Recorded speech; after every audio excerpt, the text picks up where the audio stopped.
దిలీప్ గారు డే 1 నుంచి ఇప్పటి వరకు కూడా అసలు జరిగింది ఏంటి? మీరు ఇంత అగ్రెసివ్ గా ఎప్పుడు మాట్లాడడం నేను చూడలేదు. ఈ రోజు లావణ్య తరపున మీరు వాదిస్తున్నందుక, లేదంటే ఈ ఇష్యూలో బాధితురాల తరపున న్యాయం ఉంది అని చెప్పి మీరు మాట్లాడుతున్నారు? నేను ఏది పడితే చెప్తే ప్రజలు నమ్ముతారని కదమ్మా, కోర్టులు నమ్ముతాయని కాదు. ఈ రోజు 420, 493 అలాగే 506 కింద అతని మీద 700 పైచిలకు మా దగ్గర ఉన్న ఆధారాలన్నీ కూడా సబ్మిట్ చేసి వెరిఫై చేసిన తర్వాత ఫైల్ చేశారమ్మా. పెళ్లి కాలేదు అన్నది అబద్ధం.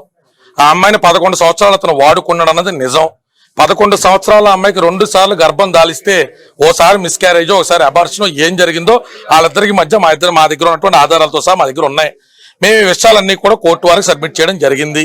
ఆ అమ్మాయి ఎప్పుడెప్పుడు హాస్పిటల్కి వెళ్ళింది, ఎప్పుడెప్పుడు పాపం కడుపు కోతకు గురైంది, ఫాలోపియన్ ట్యూబ్యూల్ రప్చర్ అయ్యి మళ్ళీ భవిష్యత్తులో అసలు కన్సీవ్ అవుద్దో లేదో అనేటువంటి డైలమాలోకి ఆ పెళ్లి వెళ్ళేటువంటి దారుణమైన పరిస్థితికి ఎలా వెళ్ళింది అన్నది ప్రజలకి, కోర్టుకి, అందరికీ తెలియాలి.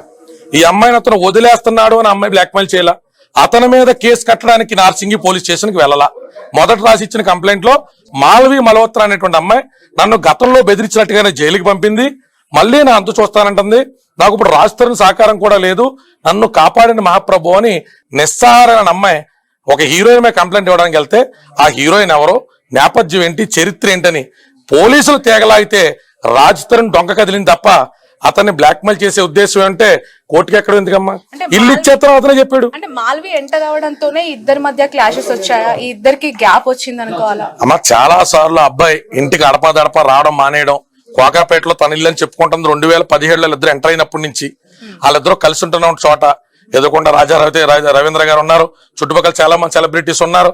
ఈ అమ్మాయి గోవా పోలే నన్ను వద్దంటున్నాడు, నన్ను బాధలు పెడుతున్నాడని చెప్పి లాక్డౌన్ తర్వాత వెళ్ళిపోయి తన వృత్తి తను చేసుకుంటానంటే 4 రోజులు తిరగకుండానే సినీ ప్రముఖులు ఫోన్ చేసి ఆ అమ్మాయిని మళ్ళీ తిరిగి ఇక్కడికి రప్పించారు. అన్ని ఆధారాలు ఉన్నాయమ్మా. సినీ ప్రముఖులు ఎవరు అంటే ఇప్పుడు తనకి కావాల్సింది ఒక సపోర్ట్ అండి.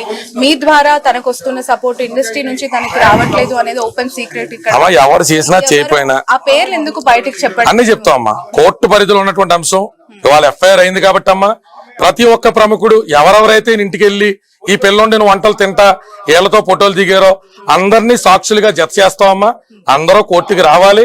ఈ పిల్ల విషయంలో ఈ పిల్ల మీద తిరిగి నిందేసి మస్తాన్ సాయి అనేటువంటి క్యారెక్టర్ తీసుకొచ్చి ఈ పిల్ల విషయంలో ఈ అమ్మాయి ఫాల్స్ కేసు పెట్టింది అని చెప్పి అసలు అఫైర్ విషయంలో మస్తాన్ సాయి అరెస్ట్ అవునప్పుడు కూడా ఈ అబ్బాయి ఫోన్ చేసి డైరెక్ట్ గా మీ ఇద్దరు కాదు, నేను తప్పుగా అన్నాను, తాగేసి మా అమ్మాలతో తప్పుగా మాట్లాడాను, నేను మీ ఇద్దరు ఉన్నారని తప్పదు, మీ తమ్ముడు ఉన్నాడు, మా ఇంట్లో ఉన్నారు, మస్తాన్ సాయి ఒక్కసారి వచ్చేళ్ళాడు ఇంటికి, అందరూ చుట్టాలనే ఫంక్షన్కి వచ్చాడని ఒప్పుకున్న ఆడియో క్లిప్ కూడా పోలీసు ఉన్నతాధికారులకు ఇచ్చామమ్మా. కోర్టుకు కూడా పెండర్ రూపంలో సబ్మిట్ చేస్తాను. మీడియాకు కూడా వెరీ సూన్ అన్ని రిలీజ్ చేస్తాం. నిన్న ఏవైతే అతను ఎడిట్ చేసినటువంటి ఆడియో క్లిప్స్ ని కావాలని ఈ అమ్మాయి ఇమేజ్ టార్నిష్ చేయడం కోసం ఒక 20-30 ఫేక్ అకౌంట్లు పెట్టుకుని ఈ అమ్మాయిని రోడ్డుకు లాగుతున్నాడు. అన్ని విషయాలు క్లారిటీ ఆడియోలో ఉంది. ఖచ్చితంగా లావణ్య గారి గొంతేనా? లావణ్య గారి కాలేనా? ఇందులో తప్పే ఉందమ్మా. ఎడిట్ చేసి అన్నారు. ఎదరా వెనకాతలు తెలియనప్పుడు బూతులు తిడుతున్నప్పుడే చెప్తున్నారు అనుకోండి అమ్మా. మరి మేము కూడా ఈ బీర్ బాటిల్ ఇచ్చిన బొర్ర బాగా కొట్టాడంటారు అడుగుతాం కదమ్మా. ఆ పిల్ల ఏ నేపథ్యంలో ఎన్ని చేసిందిరా, ఈ రక్తశక్తాలు ఏంటని మేము కూడా అడుగుతాం కదమ్మా. ఆడపిల్ల కింద ఉత్తర బూతులు మాడవు కదమ్మా. నువ్వు చిత్రవాదుల గురించి చేస్తే ఈ స్థాయి ఇప్పుడు ఈ అమ్మాయి కొట్టుకుందని అంటున్నాడమ్మా. ఇప్పుడు వాళ్ళిద్దరు బెడ్రూమ్ లో కెమెరాలు పెట్టినైతే కాపురం చేయరు కదమ్మా. సో ఇవన్నీ ఏం జరిగినాయి అన్నది కోర్టుకు వచ్చినప్పుడు క్రాస్ ఎగ్జామినేషన్ చెప్పండి. ఆ పిల్ల ఎందుకు తిట్టింది, ఓ నిస్సారాలు ఆడపిల్ల పచ్చి బూతులు తిట్టుకునేటువంటి పరిస్థితికి ఎందుకు వెళ్ళిపోయింది? ఇంత దారుణంగా ఇక చాలా ఉన్నాయిలేమ్మా. ఇంకా ఇప్పుడు మనం రాస్తారన్న వ్యక్తి మనం ఏదో వచ్చి చాలా క్యూట్ బాయ్ లవర్ బాయ్ చెప్పేసి వెళ్ళిపోయాడు మీడియా ముందు. ఇంకా చాలా విషయాలు ఉన్నాయి, అన్ని బయటకు తీసుకొస్తాం. ఈ పిల్లతో నువ్వు కాపురం చేసిన మాట వాస్తవమా కాదా? ఈ పిల్లని నువ్వు అక్రమ సంబంధం అంటగడ్డానికి ట్రై చేసిన మాట వాస్తవమా కాదా? నీతో ఉన్నటువంటి గర్ల్ ఫ్రెండ్ ఈ అమ్మాయిని దొంగ కేసులో ఇరికించే ప్రయత్నం చేసిందా చేయలేదా? ఎవరు ఏ పోలీస్ కేసు కానిస్టేబుల్ ఫోన్ చేస్తే దాన్ని కూడా బొక్కలో ఎత్తామని మాట్లాడిన ఆడియో క్లిప్పులు కానించి ఈ అమ్మాయిని రైల్వే స్టేషన్ నుంచి ఎలా లాక్కెళ్లారో ప్రతి వీడియో కూడా మీడియాకు కూడా మేము ఖచ్చితంగా రిలీజ్ చేస్తామమ్మా. ఇప్పుడు మీతో మాట్లాడినటువంటి ఏ విషయానికి కూడా ఆధారం లేకుండా మేము మాట్లాడట్లా. ప్రతి దానికి మా దగ్గర ఆధారం ఉంది, ప్రతి వివరణ ఉంది. అమెరికా వెళ్తున్నప్పుడు రాస్తారని అమ్మా నాన్న ఈ అమ్మాయిని అమెరికా ఫ్లైట్ ఎక్కించడానికి తిరిగి ఫ్లైట్ లో వస్తుందన్న సంగతి ఒక రాస్తారని తప్ప ఎవరికి తెలియదు. అక్కడ కుక్కకి టికెట్ లేదని చెప్పి కుక్క సర్టిఫికెట్ లేదని వెనక్కి పంపించేస్తే ఆ సర్టిఫికేట్ గురించి అమ్మాయి 14 గంటలు వెయిట్ చేసి మళ్ళీ 16 గంటల ఫ్లైట్ పట్టుకుని న్యూజెర్సీ నుంచి వస్తే వచ్చి రాగానే ఢిల్లీ నుంచి సికింద్రాబాద్కి వెళ్తే సికింద్రాబాద్ రైల్వే స్టేషన్ లో పోలీసులు ఎలా లాక్కెళ్లారు అనేటువంటి వీడియో కూడా మా దగ్గర ఉంది. నా దగ్గర ఏమున్నాయి సార్, నా బాక్స్ లో ఓపెన్ చేసి ఎక్కడ చెక్ చేశారు కదంటే నోరు మూసుకుని నువ్వు కారెక్కి అని చెప్పి తీసుకెళ్లి 4 గ్రాములు MDMA ఎవడు పెట్టాడో ఎవడు చేయించాడో విషమేంటో అన్ని కూడా బయటికి వస్తాయి. బట్ ఈ అమ్మాయికి డ్రగ్స్ అలవాటు ఉన్నాయని, ఈ అమ్మాయి వేరే ఒకరితో ఎఫ్ఐఆర్ పెట్టుకుందని చెప్పి ఈ అమ్మాయి క్యారెక్టర్ అసాసినేట్ చేసేంత స్థాయికి దిగజారిపోయేంత గ్యాప్ ఎందుకు వచ్చింది ఇప్పుడు రాజ్ తరుణ్ కి నచ్చినటువంటి హాస్పిటల్లో ఆయన కౌన్సిల్ కి అధికారం ఉంటదిగా. ఈ పిల్ల డ్రగ్ అడిక్ట్ కాబట్టి వ్యసన పర్రాలుగా నేను వదిలేశానని చెప్పుకుంటాడుగా. బ్లడ్ టెస్ట్ ఎప్పుడు చేయించాడో చెప్పానండి. బ్లడ్ టెస్ట్ కోర్టు పర్మిషన్ ఎప్పుడు చేయించాడో చెప్పానండి. ఆ మస్తాన్ సాయం తీసుకొస్తాం, ముగ్గురిని కూర్చోబెట్టి ఒకసారి పంచాయతీ పెడదాం, ప్రెస్ క్లబ్ కి రమ్మని చెప్పండి. దమ్ము ఉంటే తను చేసినటువంటి ఎలిగేషన్స్ లో చావు ఉంటే అతనికి కెపాసిటీ ఉంటే రమ్మని చెప్పండి ప్రెస్ క్లబ్ దగ్గరికి. ఎందుకు వచ్చిన మాటలన్నీ వచ్చినప్పుడు లావణ్య ఎందుకు బయటకు వచ్చి మాట్లాడి ఎందుకు మాట్లాడదమ్మా? పిల్లకొంత నొక్కిరమ్మా. రాజ్ తరుణ్ తో ఉన్న ఇష్యూస్ ఎందుకు బయట చెప్పలేకపోయింది తను? అమ్మ తనే 40 రోజులు జైలుకి వెళ్ళి బయటకు వచ్చింది. అంటే తనతో ఇష్యూస్ ఉన్నాయి, ఇట్లా గొడవలు జరుగుతున్నాయి అనే విషయం. రాజ్ తరుణ్ మీద కంప్లైంట్ పెట్టాలన్నది ఆ పిల్ల ఉద్దేశం ఎప్పుడు కాదు. కాపురాన్ని సవ్యంగా చేసుకుందాం, కష్టమో నష్టమో నా భర్తతో నేను కాపురం చేసుకుందాం అనుకుంది. నార్సింగిలో పెట్టినటువంటి కంప్లైంట్ మాలవి మల్హోత్రా మీద పోలీసులు తీగలాగితే రాజ్ తరుణ్ డొంక కదిలింది తప్ప రాజ్ తరుణ్ అన్న వ్యక్తి మీద కంప్లైంట్ పెట్టడం ఈ అమ్మాయి ఉద్దేశం కాదు. ఈ అమ్మాయికి బ్లాక్ మెయిల్ చేసే ఉద్దేశం ఉంటే 6 నెలల నుంచి నీకు నేను ఉన్నటువంటి విల్లా ఇచ్చేస్తా, మెయింటెనెన్స్ ఇస్తా, నాకు విడాకుల పేపర్ల మీద సంతకం పెట్టు అని రాజ్ తరుణ్ తన పర్సనల్ నెంబర్ నుంచి చేసిన చాటింగ్ కూడా మీడియా మిత్రులకు అందజేస్తాం. ఎక్కడ చర్చకి తన రెడీయో చెప్పానండి. ఇన్ కోర్టా అవుట్ ఆఫ్ కోర్టా ఎక్కడ చర్చిస్తారు చెప్పండి. ఎప్పుడు వస్తారు చెప్పమనండి అమ్మా. ఓపెన్ గా ఛాలెంజ్ చేస్తున్నా. చాటింగ్ లో నువ్వు చెప్పావా చెప్పలేదా? విడాకులకు సంబంధించి నువ్వు సంతకం పెట్టి నేను పెట్టినా నువ్వు అన్నావా అనలేదా? విడాకుల గురించి ఇల్లు గురించి ఆ అమ్మాయికి నువ్వు ఆఫర్ ఇచ్చావా ఇవ్వలేదా? నిన్న కాకపోయినా కూడా వాళ్ళ బంధువులతో బావ వరుస ఎవరితో అమ్మాయి లావణ్య చౌదరి వాళ్ళ బావతో కూడా నువ్వు కౌరంపలేదా? దాక్కుని బిట్ల కింద కట్ చేసి యూట్యూబ్ లో పంపడం కాదు. నీ దగ్గర ఎలిగేషన్స్ ఉంటే ముఖం చాటేయకుండా మీడియా ముందుకు వచ్చి 11 ఏళ్లలో 2 సార్లు కడుపు వచ్చిందో రాలేదా? పోనీ దానికి కూడా నీ సిగ్గుమాలిన డోర్తో ఇంకేమన్నా బాధ్యుని చేస్తావా? అంటే ఇవన్నీ నిజాలు అబద్ధాలు అయిపోతాయా? ప్రెస్ ముందుకు వచ్చి అంత కాన్ఫిడెంట్ గా అసలు పెళ్లి కాలేదు, జస్ట్ అనే ఫ్రెండ్ మస్తాన్ అనే వ్యక్తితో తనకున్న జస్ట్ ఫ్రెండ్ కడుపు చేశాడా అని చెప్పి జస్ట్ ఫ్రెండ్ కడుపు చేశాడా? తల్లిదండ్రుల దగ్గర నుంచి నీ సంరక్షణలో తీసుకొచ్చేసిన తర్వాత నువ్వే తండ్రివి, నువ్వే తల్లివి, నువ్వే ప్రియుడివి, నువ్వే భర్తవు కదా. నీ అదుపాజ్ఞంలో ఉన్న ఆడపిల్లకి డ్రగ్స్ ఎలా అలవాటైనాయి? నువ్వు తాగుతుంటే కొంచెం ఆ పిల్లకి ఇచ్చావా? నీ ఫ్రెండ్స్ ఎవరైనా తాగుతుంటే ఆ పిల్లకి అలవాటు చేశారా? ఆ పిల్లకే నీ సంరక్షణలో ఉన్న పిల్లకి ఎలాగిచ్చావు? నీ సంరక్షణలో లేదు, బరి తెగించి బయట తిరుగుతున్న అమ్మాయిని తెచ్చి మళ్ళీ ఇంట్లో ఎలా పెట్టుకున్నావు? ఇంట్లో 15 కుక్కలకి ఆ పిల్లని తల్లిని ఎలా చేసావు? ఆ కుక్కలకి ఇవాళకి కూడా నువ్వు సిగ్గు లేకుండా వదిలేసి వెళ్ళిపోయావు. కానీ ఆ కుక్కలకి నీతికి నిలబడి ఈ రోజు పొద్దున కూడా పిల్ల అన్నం ఎలా పెట్టింది? నీది నోరా తాటిమట్ట? ఇప్పటికీ ఆ కుక్కలకి అన్నం పెడతంటే పొద్దున్న ఇంటి పక్కన వాళ్ళతో చెప్పించి అన్ని కుక్కలుంటే మాకు కుదరదు, ఆ కుక్కలు తీసుకు బయటకు వెళ్ళిపోమన్న అమ్మాయిని ఇవాళ పొద్దున కూడా వార్నింగ్ ఎలా ఇప్పించావు? నువ్వేంటో, నీ వెనకాతలో ఉన్న సినీ పెద్దలేంటో, మీకున్న రాజకీయపరమైన కాంటాక్ట్స్ ఏంటో నీ పరిధిలో నుంచే ప్రజాక్షేత్రంలో ప్రజల దగ్గర మా దగ్గర ఉన్న ఆధారాలు, హాస్పిటల్ బిల్స్ ఏం జరిగినో పెడతాం.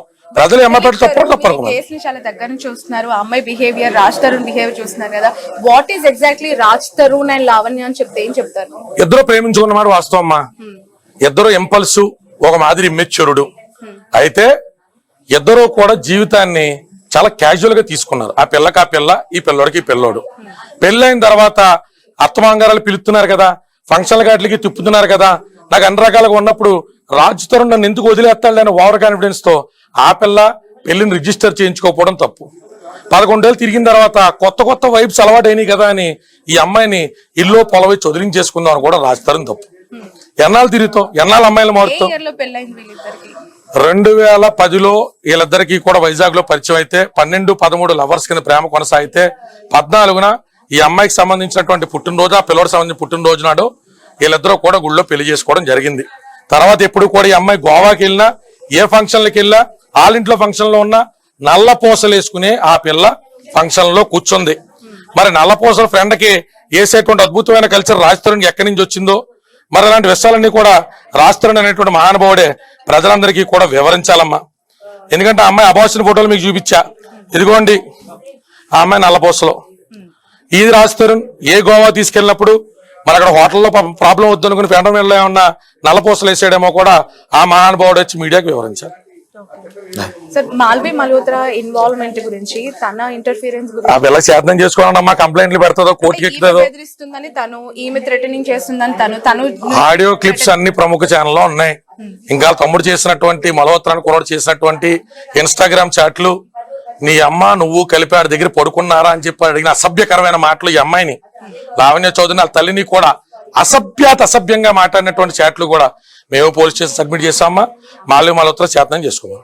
రాజ్ తరుణ్ గారి ఫ్యామిలీ నుంచి ఎలాంటి రెస్పాన్స్ వచ్చిందండి? అంటే ఈ అమ్మాయికి తరపున వాళ్ళు ఏమైనా అలా మాట్లాడారు? తెలియదండి అమ్మా, ఈ పిల్లకంటే ఏం జరిగిందని సంగతి. ప్రయాణంలో తర్వాత వదిలించుకుంటానని చెప్పి మాట్లాడినప్పుడు ఏ తల్లిదండ్రులైనా కొడుకుకి నచ్చ చెప్తూ ఉంటారు, లేదంటే ఉండమని చెప్తూ ఉంటారు కదా. అమ్మా వాళ్ళు ఏం చెప్పారో ఏం చెప్పలేదో, ఈ పిల్లకి అన్యాయం జరుగుతుంటే మాత్రం చిద్దులాసంగా చూస్తా కూర్చున్నారు. వాళ్ళు ఎక్కడ మీడియా ముందుకు రాలేకపోయినా పెద్ద మనుషుల సమక్షంలో వీళ్ళ అమ్మా నాన్న కూడా వాళ్ళ అమ్మా నాన్న కలిసే తిరిగారుగా. ఒక 500-600 పార్టీలు వియ్యంకులు ఇద్దరు కలిసే కూర్చున్నారుగా. మీరు అందరూ మందు సిట్టింగ్లు వేస్తున్నటువంటి ఫోటోలు వీడియోలు కూడా మా దగ్గర ఉన్నాయిగా. మీరేమంత స్ట్రేంజర్స్ కాదుగా. వీళ్ళిద్దరేమో నిన్న మొన్న ఇంటర్మీడియట్ కంప్లీట్ అయిపోయి లేసిపోయి వచ్చిన బ్యాచ్ కాదు కదా. 11 ఏళ్ళు కాపురం చేశారు. ఇరు కుటుంబాలు కలిసే తిరిగినాయి. మా ఓడలో తప్పు చేస్తున్నాడండి, మనం పిలిపించి మాట్లాడదామండి అని. ఎందుకు మాట్లాడాలా? మీరు కూడా వదిలిపోయింది అనుకున్నారు. ఇంకో కొత్త వాళ్ళు వస్తుంది అనుకున్నారు. మరి క్యాస్ట్ ఫీలింగ్ ఏమైనా వచ్చిందేమో. ఈ అమ్మాయి చౌదరీస్, అబ్బాయి బ్రాహ్మిన్స్, మా అమ్మాయి మల్హోత్రా అమ్మాయి కూడా అదే కమ్యూనిటీ గట్టి ఏమన్నా వాళ్ళు ఏమన్నా చేసుకున్నారు మాకు తెలియదు. అమ్మ ఈ విషయాన్ని కూడా బయటికి రావాలి. ఇప్పుడు నెక్స్ట్ ఫర్దర్ గా లావణ్య తరపున ఎలాంటి డెవలప్మెంట్స్ ఉండబోతున్నాయి? అంటే తను చాలా నర్వస్ గా ఉంది, సహాయం కోరుతోంది. ఆ పిల్ల ఇండస్ట్రీ అన్నం కూడా తినలేదు 4 రోజుల నుంచి. ఇండస్ట్రీ నుంచి ఎవడొస్తా వచ్చాడు రాకపోతే ఆపడం మాకు న్యాయస్థానాలు లేవా? ఎక్కడికి హైకోర్టుకి వెళ్తా, హైకోర్టుకి సుప్రీంకోర్టుకి వెళ్తాం. ఆ పిల్ల దగ్గర ధర్మం ఉంది. ఆ అబ్బాయి వాడుకున్నాడు, వంచాడు, నాశనం చేశాడు ఆ పిల్ల జీవితాన్ని. వెళ్తా కూడా తిన్నంగా వెళ్లకుండా ఆ అమ్మాయికి కూడా ఎవరితో రొంకంటి కట్టి వెళ్తున్నాడు. మరి ఆ పిల్ల జీవితాన్ని ఎవరు చక్కదిద్దుతారు? ఎవరికి ఏం తెలిసిన మాట్లాడుతున్నారు? ఆ పిల్ల బూతులు తిట్టేస్తుందంటే కడుపు రగిలిపోయిన ఆడదేం చేస్తుంది? బూతులు తిట్టుకొని ఇట్లు చెప్తుందంటమ్మా. కడుపు రగిలిపోయి కడుపులు తీయించుకొని అన్ని రకాల బాధలకు గురే 15 కుక్కల మధ్యలో బతుకుతుంటే ఆ పిల్ల గోట్ అనే సినిమాలో డాగ్ అనే సినిమా తెస్తే ఈ పిల్ల జీవిత చరిత్ర తీయాలి. 10 ఏళ్ళ నుంచి 15 కుక్కల మధ్యలో బతుకుతున్న ఆ పిల్లనే డబ్బులు ఇస్తానని చెప్తున్నాడంట. డబ్బులు తీసుకురాను, నువ్వు పేటీఎం అని గూగుల్ పే ఎవరు కొట్టని కుక్కలకి ఎంత ఖర్చు పిల్ల ఏం కొంది అన్ని పెట్టుకుందాం రమ్మని చెప్పండి. ఎందుకు వచ్చిన మాట్లాడమే ఎగ్జాక్ట్లీ ఏ ఇయర్ నుంచి వీళ్ళకి గ్యాప్స్ పెరగడం జరిగింది? మాల్వి ఎంటర్ అయిన తర్వాతనైనా, లేదంటే తనకి స్టార్ట్ అయిన తర్వాతనా?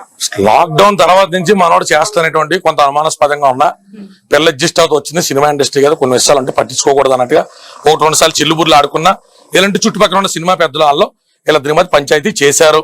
ఏ పెద్దలు చేశారు, ఎప్పుడెప్పుడు చేశారో ఆ కాల్స్ తో సహా బయట పెడతాం అమ్మా. అందుకని ఆ పిల్ల జీవితం విషయంలో బాగా దరిద్రమైన మాత్రం మాల్వి మల్హోత్రా వచ్చింది. థ్యాంక్ యూ సో మచ్ అండి దిలీప్ గారు.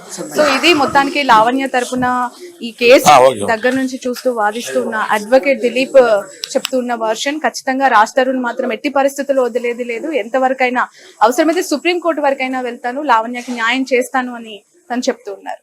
ఇప్పుడు ఆపరేషన్ లేకుండానే మోకాళ్లకు ప్లాస్మా ట్రీట్మెంట్. మీ ఆర్థోపెటిక్ సమస్యలన్నిటికీ రోబోటిక్ టెక్నాలజీ ద్వారా తక్కువ ఖర్చుతో శాశ్వత పరిష్కారం. ఫ్రీ కన్సల్టేషన్, ప్రతి ట్రీట్మెంట్ పై 20% డిస్కౌంట్.